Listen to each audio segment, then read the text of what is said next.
Restez donc vigilants, car vous ne savez pas le jour où votre Seigneur viendra. Cet appel à une vigilance constante est aussi crucial pour nous aujourd'hui qu'il l'était pour les disciples lorsque Jésus a transmis ses paroles pour la première fois. Tout comme un gardien dévoué reste toujours attentif aux dangers potentiels, nous devons également être attentifs et à l'écoute des signes du retour imminent du Christ. Ce qui est fascinant chez un gardien, c'est la diversité de ses responsabilités, chacune étant vitale pour la sécurité et le bien-être de ceux qu'il protège. Dans les temps anciens, un gardien était chargé de la tâche essentielle de protéger les villes et les camps militaires contre les attaques ennemies inattendues, ainsi que d'autres dangers imminents. Positionnés en hauteur sur les murs, les gardiens étaient les yeux de la communauté, scrutant l'horizon à la recherche de tout messager, menace, armé ou envoyé qui s'approche. Dans 2 Samuel 18, nous lisons un moment poignant où David était assis entre les 2 portes, et le gardien monta sur le toit au-dessus de la porte du mur. En levant les yeux et en regardant dehors, il aperçut un homme qui courait seul. Le gardien cria immédiatement et transmit la nouvelle au roi. Le roi, discernant la signification, dit, « S'il est seul, il a une nouvelle dans la bouche », et le messager se hâta de s'approcher, apportant son message.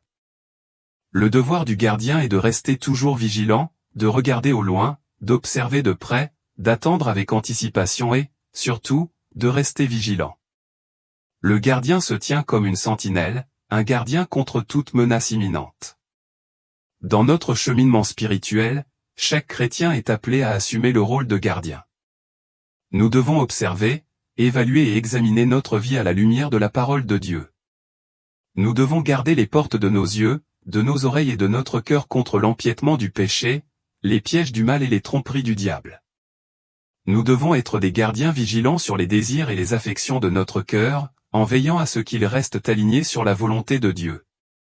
En tant qu'enfants de Dieu traversant une époque marquée par une profonde incertitude, l'un de nos plus grands défis est de nous prémunir contre l'esprit de peur. La peur s'est emparée de beaucoup de gens dans le monde, qu'il s'agisse de la menace imminente de pandémies émergentes ou de l'état imprévisible des affaires internationales. La Bible nous prévient des guerres et des rumeurs de guerre, et lorsque nous voyons les prophéties bibliques se dérouler sous nos yeux, nous pouvons avoir du mal à comprendre et à clarifier les choses. Des questions surgissent naturellement, quel impact cela aura-t-il sur la nation dans laquelle je vis? Comment cela façonnera-t-il le monde dans son ensemble?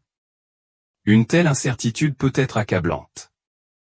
Pour certains, la bataille réside dans l'insécurité économique, qu'il s'agisse de l'incertitude entourant les finances personnelles ou de la stabilité économique plus large de leur pays.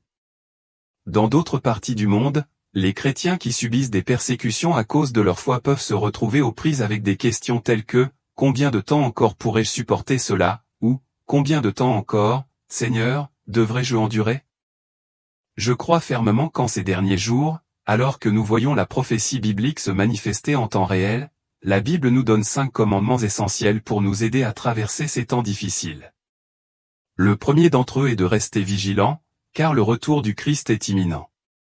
Matthieu 24h42 nous exhorte, « Veillez donc, car vous ne savez pas quel jour votre Seigneur viendra. » En ces temps d'incertitude, lorsque la peur semble envahissante, lorsque les prophéties bibliques se réalisent et que nous observons une escalade des conflits mondiaux, des épidémies et le déclin de l'amour chez beaucoup, il est crucial de rester vigilant, car nous ne connaissons pas le jour exact du retour de notre Seigneur. Bien que nous n'ayons peut-être pas toutes les réponses, et bien qu'il n'existe pas de guide précis détaillant ce qu'il faut faire et comment réagir à chaque événement troublant, une vérité reste constante, notre attention doit être résolument fixée sur Jésus-Christ. Si nous permettons à notre attention de s'attarder sur le chaos du monde, nous nous retrouverons sans aucun doute accablés et anxieux. Mais lorsque nous fixons notre regard sur Jésus, nous pouvons reconnaître l'agitation du monde sans lui permettre de troubler notre cœur. Le deuxième commandement est de veiller et de prier pour ne pas tomber dans la tentation. Matthieu 26, 41 nous enseigne, veillez et priez, pour ne pas tomber dans la tentation. L'esprit est disposé, mais la chair est faible. Ce verset nous appelle à être vigilants et à prier, en nous protégeant contre l'attrait de la tentation. Bien que beaucoup associent souvent la tentation principalement au péché sexuel, elle se manifeste sous diverses formes. Certains sont tentés de mentir et de voler pour leur gain personnel, tandis que d'autres sont attirés par l'ivrognerie ou les commérages. Mais la tentation la plus insidieuse dont nous devons nous garder est peut-être l'attrait d'un évangile qui ne fait que chatouiller nos oreilles. Dans les derniers jours, la tromperie sera omniprésente, et il sera tentant d'adopter des enseignements qui nous font nous sentir bien plutôt que de nous conduire à une véritable repentance. Nous devons faire attention à ne pas succomber à ces tentations. Le troisième commandement est de veiller et de prier afin que vous puissiez échapper. Luc 21h36 dit, « Veillez donc et priez en tout temps, afin que vous ayez la force d'échapper à toutes ces choses qui arriveront, et de paraître debout devant le Fils de l'homme. » Jésus a adressé ces paroles à ses disciples, les avertissant des temps périlleux qui viendraient à l'approche de la fin des temps. Ceux qui seront jugés dignes d'échapper à la colère de Dieu sur terre sont ceux qui ont placé leur confiance et leur foi en Jésus-Christ. Mais pour ce faire, nous devons veiller et prier continuellement. En substance, Jésus nous exhorte à garder notre attention inébranlable sur lui. Le quatrième commandement pour les croyants en ces temps est d'être sérieux et disciplinés dans la prière. 1 Pierre 4h7 nous dit, « La fin de toute chose est proche. Veillez donc et soyez sobres, afin de prier. » Ici, le terme « sobre » signifie sérieux et maîtrise de soi. En tant que croyants, nous devons être attentifs à la façon dont nous vivons, en comprenant que nos choix affectent directement notre capacité à penser clairement et à prier efficacement. Il est crucial d'exercer la maîtrise de soi afin que nos prières soient sincères et ciblées. Les paroles de Pierre trouvent également un écho chez ceux qui souffrent pour le Christ, les croyants persécutés. Son message est à la fois un avertissement et un encouragement, c'est presque fini. La fin de toute chose est proche. Et en effet, lorsque nous observons le monde d'aujourd'hui, nous voyons cette vérité se dévoiler sous nos yeux plus que jamais. Le cinquième et dernier commandement donné aux croyants est de rester clairs dans leur mission. 2 Timothée 4h5 offre des conseils profonds pour naviguer dans le monde complexe et chaotique dans lequel nous vivons aujourd'hui. L'Écriture nous enseigne, mais gardez l'esprit lucide en toute situation. Ne craignez pas de souffrir pour le Seigneur. Travaillez à annoncer la bonne nouvelle aux autres et accomplissez pleinement le ministère que Dieu vous a confié. Dans un monde rempli d'innombrables voies certaines pieuses, d'autres non, ces voies peuvent conduire à la confusion, à la perplexité et même à la pollution de l'esprit, ce qui peut vous piéger dans un état de peur. Pourtant, la parole de Dieu nous appelle à garder l'esprit lucide en toutes circonstances, et je crois que la clé pour y parvenir réside dans une vérité simple, se concentrer sur Christ et engager toutes nos actions pour sa gloire. Alors que le monde qui nous entoure se pose de plus en plus la question, vivons-nous les derniers jours? Est-ce la fin? Je veux vous encourager à adopter une approche différente. Au lieu de vous perdre dans l'analyse de chaque événement qui se déroule à l'échelle mondiale, mon message pour vous est le suivant, assurez-vous d'avoir une relation personnelle et profonde avec Jésus-Christ. Oui, il est sage d'être conscient des événements qui façonnent notre monde, mais l'objectif principal de notre vie devrait être de maintenir une relation forte et inébranlable avec Dieu. Que nous soyons ou non dans les derniers jours, que nous vivions ou non à la 11e heure, en tant que croyants, notre priorité doit être de garder les yeux fixés uniquement sur Jésus-Christ. Nous devons centrer notre vie sur celui qui est le chemin, la vérité et la vie, Jésus-Christ, qui a déclaré sans équivoque, « Nul ne vient au Père que par moi ». Lorsque Dieu essaie de capter votre attention, je crois qu'il y a des signes clairs à surveiller. Le premier signe est que sa parole, ou un passage spécifique des Écritures, vous convaincra plus profondément que d'habitude. Considérez l'histoire d'un homme qui, accablé par le poids de ses responsabilités, était assis dans son bureau, la tête dans les mains, entouré d'énormes piles de documents. Se sentant complètement accablé, il ouvrit sa Bible, en quête de réconfort. En lisant, il tomba sur Apocalypse 3h3, qui le frappa avec une intensité nouvelle, « Souviens-toi donc de ce que tu as reçu et entendu. Garde-le et repens-toi. C'est pourquoi, si tu ne veilles pas, je viendrai sur toi comme un voleur, et tu ne sauras pas à quelle heure je viendrai sur toi. » Ce passage, qui aurait pu sembler routinier dans un autre contexte, lui parlait maintenant avec une urgence indéniable. C'était comme si Dieu lui-même lui parlait directement, lui rappelant l'importance de la vigilance, du repentir et de la disponibilité. Lorsque Dieu cherche à attirer notre attention, il le fait souvent par sa parole, nous poussant à revenir à lui avec une concentration et un engagement renouvelés.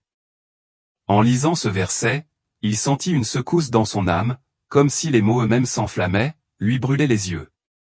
Il ne pouvait pas passer outre ce verset, il persistait dans son esprit, se répétant sans cesse. Les jours passèrent, mais il ne parvenait pas à chasser ce passage de ses pensées. C'était comme s'il avait été gravé dans son cœur, l'appelant sans relâche. Puis un soir, seul dans son salon, il finit par s'effondrer. Accablé par le poids de ses péchés, il s'écria, « Dieu, je suis tellement désolé. Je suis tellement désolé pour tout ce que j'ai fait. Je suis tellement désolé de t'avoir été infidèle et de t'avoir attristé par ma désobéissance. » L'homme était consumé par le chagrin, non pas à cause d'une force extérieure, mais parce que le Saint-Esprit avait travaillé au plus profond de son cœur. Le passage de l'Écriture l'avait transpercé, et tout ce qu'il pouvait faire était de sangloter de manière incontrôlable, implorant Dieu de lui pardonner. Plus tard dans la soirée, il s'est confié à sa femme, lui racontant l'expérience intense qu'il avait vécue. Elle l'a pris dans ses bras, le rassurant que ce qu'il avait vécu était bien l'œuvre du Saint-Esprit, le guidant sur le chemin de la justice. Quelques jours plus tard, alors qu'il se rendait au travail en voiture, son cœur était rempli de joie. Il chantait au rythme d'une cassette de gospel, se sentant revigoré et renouvelé. Mais soudain, une tragédie s'est produite. Alors que la circulation s'est brusquement arrêtée sur l'autoroute, un camion fonçant à 110 km/h a percuté l'arrière de sa voiture, le tuant sur le coup. À ses funérailles, alors que sa femme, ses amis et ses proches se rassemblaient pour lui faire leurs derniers adieux, sa femme se tenait là, le cœur lourd, mais aussi avec une force indéniable. Elle a admis que même si sa mort lui semblait trop précoce, elle avait trouvé la paix en sachant que c'était Dieu qui contrôlait finalement la situation, pas elle. Elle a ensuite raconté l'histoire de sa récente expérience, expliquant comment Dieu, dans son infinie miséricorde, avait convaincu le cœur de son mari de se repentir, et comment il l'avait écouté. Dieu, dans son amour, lui avait donné un avertissement, et son mari l'avait écouté.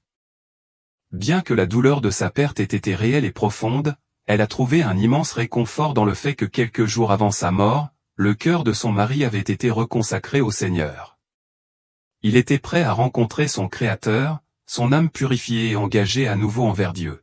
« Amis, a-t-elle dit, nous ne vivons peut-être pas tous une expérience aussi dramatique, mais je vous assure qu'il y aura un moment où la parole de Dieu parlera directement à votre cœur, le déchirera et vous convaincra. » Hébreux 4h12 nous rappelle, « Car la parole de Dieu est vivante et efficace, plus tranchante qu'une épée quelconque à deux tranchants, pénétrante jusqu'à partager âme et esprit, jointure et moelle, elle juge les sentiments et les pensées du cœur. » La parole de Dieu a le pouvoir de trancher à travers le péché dans nos vies et d'atteindre les parties les plus profondes de nos cœurs, nous poussant à nous repentir. Alors, de quoi la parole de Dieu vous convainc-elle? Est-ce de votre manque de prière? Est-ce des mensonges que vous avez dits? Est-ce l'orgueil que vous avez nourri? Ou peut-être l'immoralité sexuelle que vous avez permise dans votre vie? Quoi qu'il en soit, n'endurcissez pas votre cœur. Soyez prompt à obéir à la conviction du Saint-Esprit, car la parole de Dieu vous appelle à vous détourner du péché et à revenir à lui.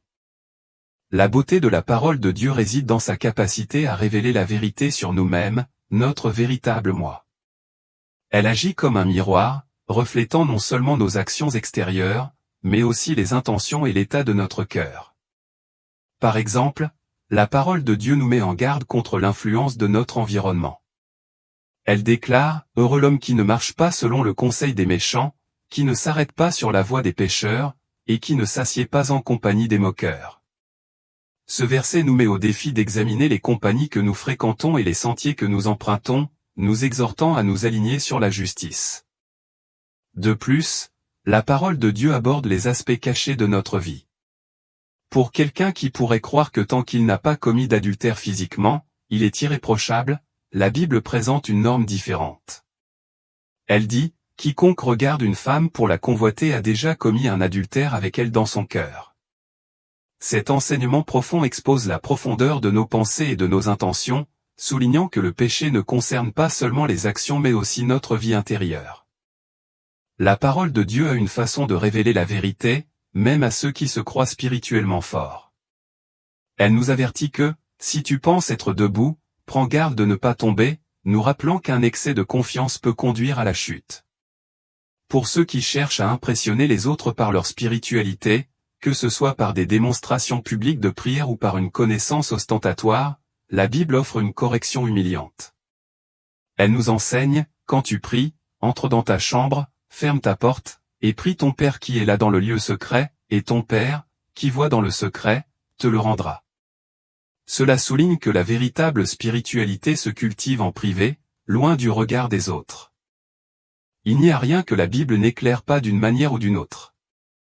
Si vous cherchez ce que Dieu vous dit aujourd'hui, je vous encourage à ouvrir votre cœur au Saint-Esprit et à plonger dans les Écritures. Méditez-les jour et nuit, et vous verrez comment les Écritures prennent vie, offrant des conseils et des idées adaptées à vos besoins.